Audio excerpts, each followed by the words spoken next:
Voici une proposition de matériel pour réaliser des semis. Premièrement, ça nous prend un contenant. Ici, ça peut être des caissettes, un plateau, ça peut être quelque chose qu'on récupère à la maison.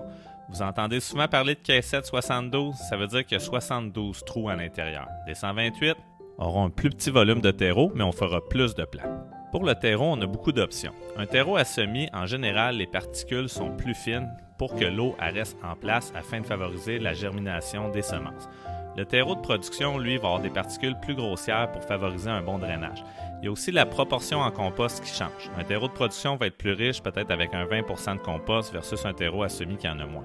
On voit de la vermiculite des fois à l'intérieur, c'est fait pour aérer un peu le terreau, ou de la perlite, les espèces de petites boules blanches, c'est tout simplement des minéraux qui sont ajoutés à l'intérieur pour le rendre plus léger. Ça prend de l'eau, puis de l'eau à température pièce autour de 20-21 degrés. Ensuite, pour la plupart des légumes, ils vont aimer ça germer autour de 23 degrés Celsius avec un 80% d'humidité relative. C'est pour ça qu'on rajoute des dômes pour garder la chaleur et augmenter l'humidité. On peut aussi ajouter un humidificateur de chambre d'enfant dans la pièce.